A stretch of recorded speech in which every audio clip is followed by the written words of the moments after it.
Well, every year around this time, there's always a sense of doom and gloom among fans as to how WrestleMania is going to pan out. But no matter how bad you think WrestleMania with Bad Bunny involved is going to be, it can't be much worse than this one. WrestleMania 11 from April 2nd, 1995 at the Hartford Civic Center, now called the XL Center in Hartford, Connecticut. This show was nominated by the referee Michael West, Nicholas Tedesco, John Araya Garcia, Jared Sedgwick, and Wesley Landon Woolsey over on patreon.com/wrestlingwithregret. You don't need me to tell you how bad the year 1995 was for wrestling as a whole, especially the WWF. I mean, ticket sales and attendance is dropping, an overall lack of star power in the World Wrestling Federation, despite their abilities to try.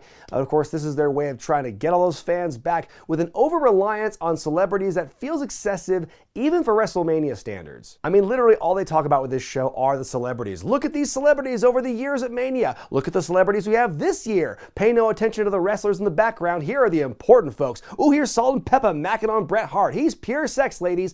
Although in fairness, it's not as though they can spend a lot of time glorifying the in-ring moments from WrestleMania's past, because who's at the forefront of a lot of those moments? Hulk Hogan, Randy Savage, The Ultimate Warrior, three guys who are definitely not on good terms with the company at this point. WrestleMania is, and always has been, WWE's major pop culture, celebrity conduit, but they really lay it on thick for this one, where their whole marketing is just, it's the Super Bowl and the World Series and Hollywood and Broadway all mixed into one. It's almost like they're uncomfortable promoting their actual stars. 16,305 people in the home of the Whalers, about $750,000 in ticket sales, a 1.3 buy rate, that's about 340,000 pay-per-view buys, down from 420,000 the previous year. Special Olympian Kathy Huey sings the national anthem. It was originally supposed to be performed by Fishbone, who did not appear, Vince McMahon, and Jerry King, Jerry the Lawler on commentary. Your opening match sees the Allied Powers, Lex Luger and the British Bulldog against Jacob and Eli Blue, better known as the Harris Twins today.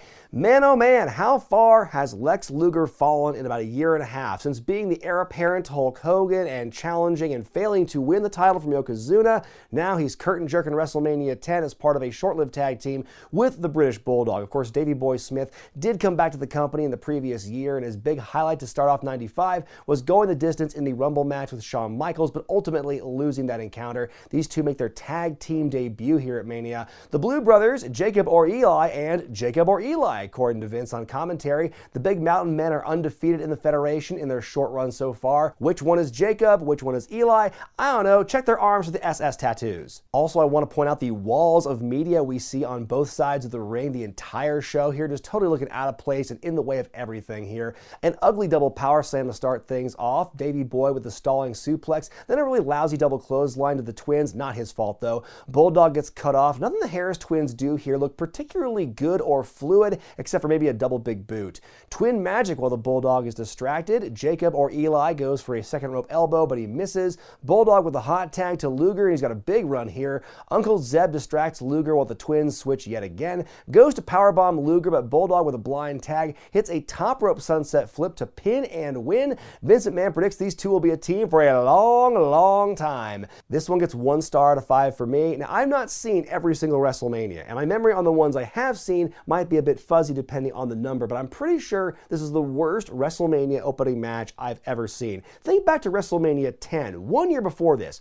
Bret and Owen Hart was the opener for that WrestleMania. We go from that to the Allied Powers versus the Harris Twins, a bit of a drop-off. It's mercifully short, but there are a lot of issues here, and unfortunately, it's a grim harbinger of things to come for the rest of the show. NYPD Blues Nick Turturro is backstage in the green room, the $1 Million Corporation in the background. There are mic issues. We can't hear a blessed thing this guy's saying. I will come back to them later. Up next, the Intercontinental Championship on the line as Jeff Jarrett, who's with the Roadie, defends against Razor Ramon, who's with the 1-2-3 Kid. Now, as a teenager, renting this show from Hollywood Video and watching for the first time after I already began watching wrestling in 1998, it's a huge shock to my system to see all these figures and what they're doing in 98 and seeing their past incarnations here. At the Royal Rumble, the Roadie railroaded Razor. His knee gave out at a crucial moment, and Jarrett capitalized with a roll-up to win the title.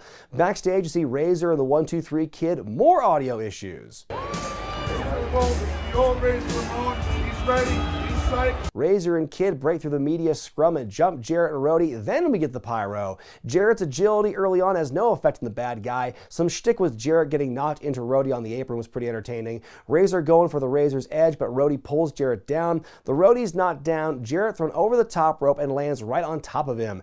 Jarrett cuts off Razor, hits some nice drop kicks. Jarrett working over Razor with a chin lock. A suplex breaks it up and they're both down. A collision and another double down. They punch each other and we get another double down. 3 in a row. Razor with a comeback. 1, 2, 3 Kid tries to help out, but Jarrett kicks him away.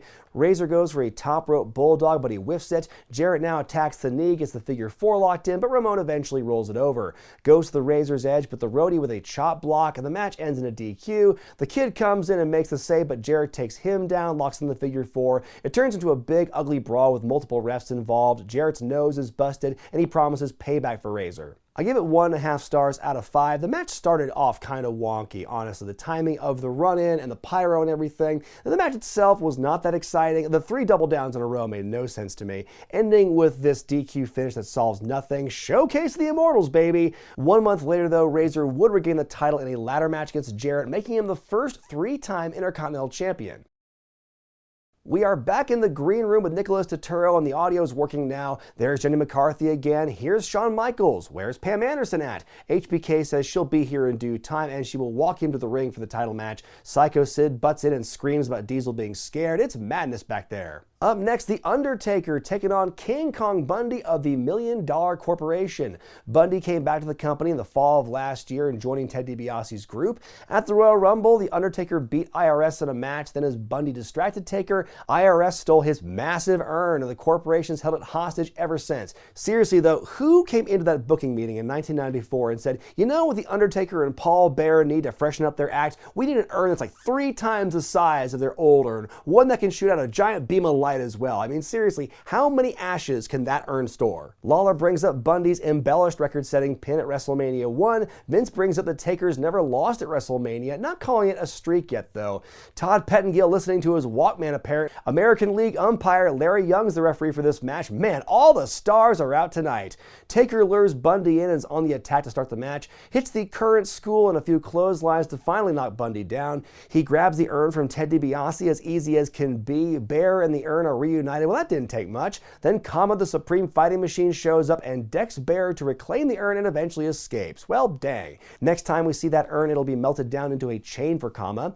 Bundy with a series of clotheslines begins to wear Taker down, hits the corner avalanche, but Taker shrugs it off to a big pop, hits the boot and the big ol' slam, followed by the lariat, and oh, that's the finish. I also give this one 1.5 stars out of 5. There wasn't a lot that Taker could really do with a man the size of Bundy here, but I think the story, be it as it may, was told okay enough. I think the stuff we had on the outside with like the urn changing hands a couple of times, ending back up with Kama, I thought helped add to the match a bit. The finish, I forgot how cut and dry it was. Then when it happened, it just kind of took me by surprise. Went, oh, that's right, that was the finish. That's hilarious.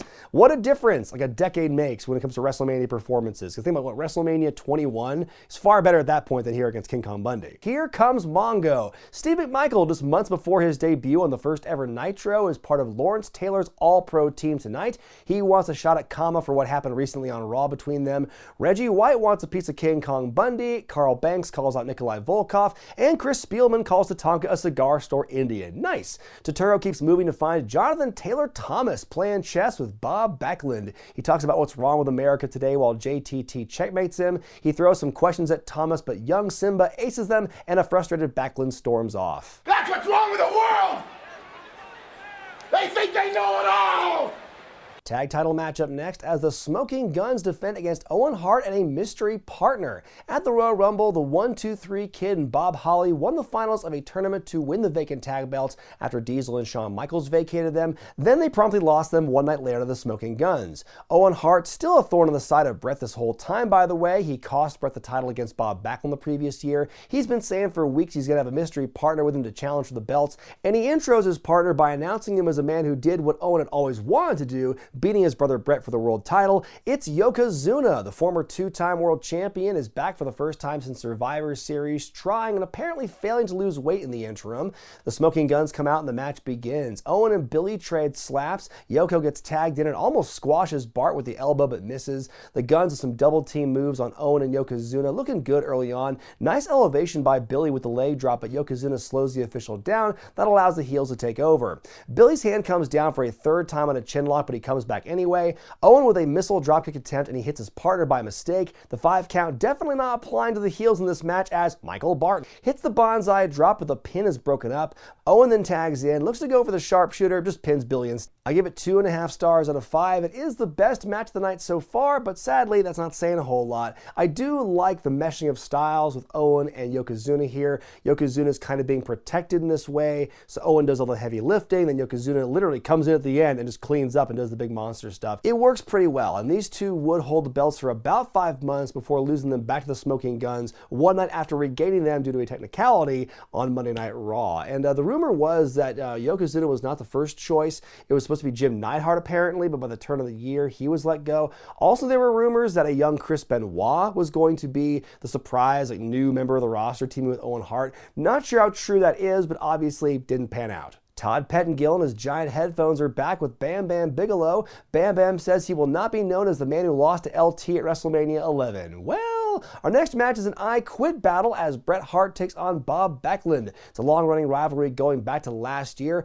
Of course, the Survivor Series, Backlund upset Hart to become a 2-time WWF champion, but Bob can't stay out of Bret's business at the Royal Rumble, which leads to this match. And with absolutely zero build, Roddy Piper is the special guest referee. Bret and Bob are almost exclusively trading submission attempts here. Even in non-submissions or holds, Roddy will just go, "What do you say?" I did appreciate the moment of levity where Piper asks Backlund if he gives up, then decides to ask Bret too. Legs of Bob Backlund. And Bob Backlund. Hart fights out of the armbar and comes back with his trademark moves, going into the sharpshooter attempt for at least the 3rd time this match, but Backlund fights out of it yet again. Bret runs shoulder first into the ring post as sitting duck for the cross-face chicken wing.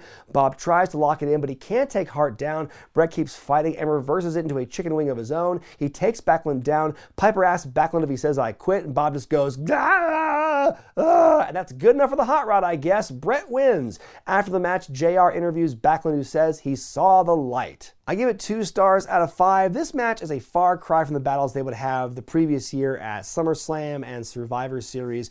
Piper yelling like a madman into the microphone every 10 to 20 seconds does not help, and the match itself is just kind of boring, honestly, and Bret's gone on the record to say it's the worst match he's ever had on pay-per-view, and honestly, hard to disagree.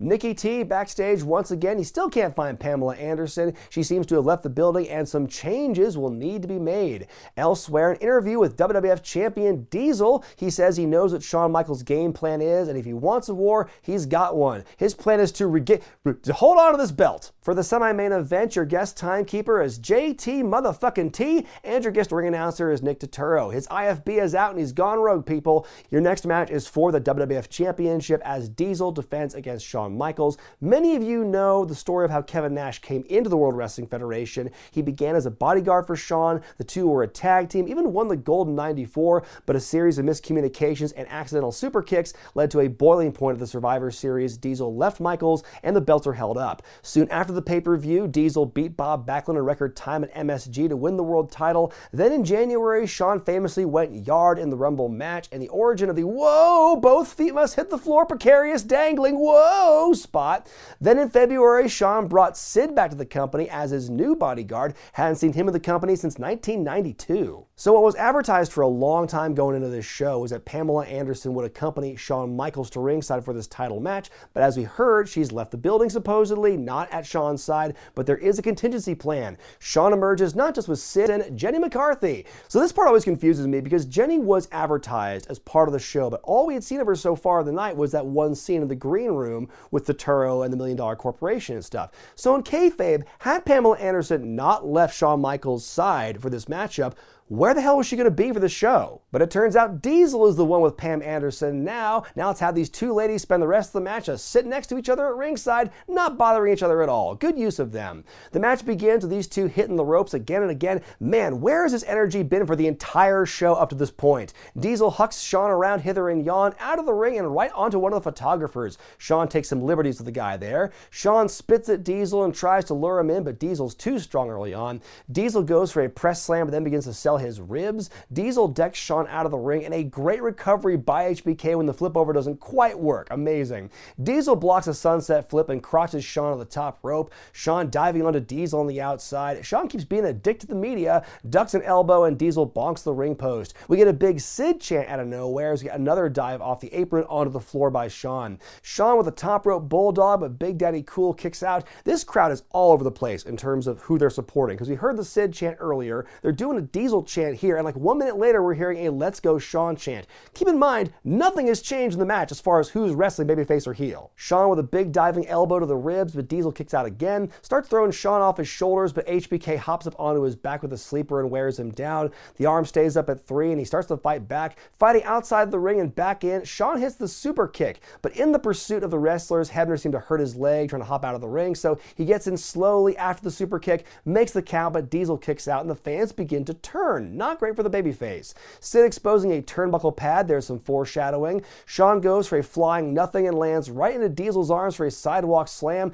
Diesel with a slingshot from 3/4 of the way out. Shawn is good, but not good enough to clear that as he ends up hitting the middle turnbuckle instead of the top one. Diesel with the boot, he looks to be hulking up, I guess. Both the ladies at ringside are cheering for Diesel. Well, nobody ever called Jenny McCarthy smart. Diesel with the jackknife, and Shawn takes it like shit because he's an asshole around this time, and of course he would. Diesel with the win and retains the championship. I give it 3.5 stars out of 5. This match overtakes the tag title match as my pick for the best one of the evening. They didn't have to work very hard to do it, but work they did. I really appreciated the energy and the athleticism that went into this match. It was on a different level than just about anything else we saw in the entirety of the show up to this point. Now the powerbomb at the end, we find out later that Shawn did that intentionally to make Diesel look bad. Why he chose that day of all days to do so, only Shawn knows. But that and his treatment of the media guys at ringside, some big examples of just how tenderly Shawn was coddled during this phase of his career. But despite that, everything leading up to that point at the end, I thought was good in my book. Backstage, Shawn is furious about the outcome, saying the chin music should have put him away, but the referee's incompetence screwed him over. He and Sid say it's not over, but the next night, Shawn is mad at Sid for his failure to help the night before.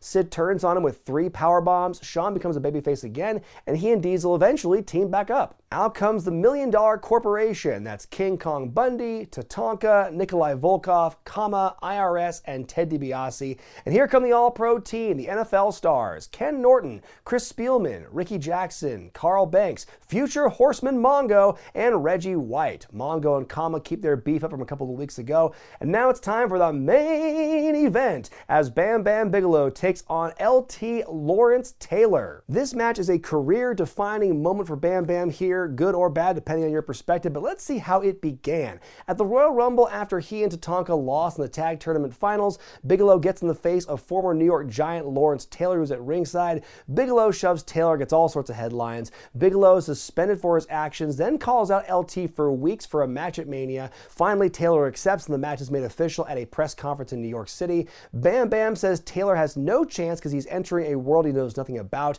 And to give you an idea of how true that is, Pat Patterson's the referee of this match to help move things along. LT opens with a slap to the face and a clothesline over the top rope. The crowd loves this. LT with a bulldog and a 2 count. Things get heated between the wrestlers and the football players as Bam Bam gets in control of the match, clubbing blows and choking him with his boot. He goes to the headbutt, but he misses. LT begins to come back, but is cut off. He gets Taylor in a Boston Crab until we get a rope break. Taylor's blown up and punch drunk. He fights out of a headlock with a side suplex.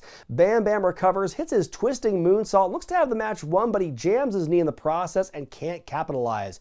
LT is able to kick out. He blocks a backdrop attempt, hits what Vince generously calls a jackknife powerbomb. More headbutts by Bigelow. He hits the diving headbutt from the top, but we get another kick out. Taylor with some more big blows. I mean, there's no daylight in those attacks, so kudos. One more from the second rope. LT pins and wins. The NFL stars hoist a half-dead LT on their shoulders as tons of fans that already bolted for the door fade to black. I'm going to give this one 2.5 stars out of 5. You know what? This match I think was better than could have possibly been expected, and I have to give credit to everyone involved with this matchup. You know, it wasn't a spectacular, knocky-draggy kind of match, but LT, I think he looked pretty good here despite being totally blown up out the wazoo by the end. He held up his end of the bargain, didn't do anything really, and as far as grievous errors are concerned, didn't do any of those. I think the fact he had his hand held by Bam Bam and Pat Patterson the whole way through also really helped. It went about as well as it could have been. And ultimately, when you look at the history of like celebrity matches in WWE and in wrestling, I'd say this is, a top fiver, I would say. I think, it wasn't a terrible match. It wasn't designed to be a fantastic match. It was just good enough for the headlines and no one shit the bed. It's a sad state of affairs when like this is the main event for your biggest show of the year. Like, by comparison, Ronda Rousey debuting at WrestleMania was not the main event for that show. So it's a sad look for the company when this is the best thing you can possibly produce as your cornerstone, your crown jewel of WrestleMania 11 is a celebrity match. And, you can argue whether or not Taylor should have gone over on Bigelow. I don't think Bam Bam's career hurt that much from this. His wallet certainly didn't hurt because I read he made a $250,000 payday for putting LT over. I'll put over anybody. I'll lay down for anybody for $250,000. Good on you, Bam Bam. But yeah, I think, the match went off as well as it could have, so at least there's that. My grade for WrestleMania 11 is an F. And folks, I stand by what I said years ago on my worst WrestleManias countdown. If this is not the worst WrestleMania of all time, then it's definitely tied for worst with WrestleMania 9. I think the overall lack of talent, the lack of interesting stories, way more bad matches than there were good matches, the total glut of celebrity involvement, and of course a lot of technical errors, especially early on, made the whole show look so mom and pop, so ramshackle. This is not a fun show to get through, despite like it's a 1.5 2-match show tops. The Shawn Michaels Diesel match and Bam Bam LT for the spectacle of it, and that's pretty much your biggest takeaways from this show. And again, it's just not a great sign to start off the year, and this is kind of how you present your product. I mean, I'm sure the mainstream attention for the Federation was great, but in the short term, but in the long term, there's still a long way to go. And if you don't believe me, watch my review of King of the Ring 95 to get more of a glimpse of how terrible that year was for the company. If you want to play a role in determining which shows I look at, be they good, bad, or somewhere in between, go to patreon.com/wrestlingwithregret, become a $10 backer or above, and you'll have the chance to nominate classic shows for me to review. Well, to get the awful taste of WrestleMania 11 out of my mouth, I have to go a few years ahead in the timeline to a much more, a better time for the Federation, a more prosperous time for the Federation. But would that mean the WrestleMania itself is better? Time will tell as we look at WrestleMania 2000. I'm Brian Zane, and I'll see you next time.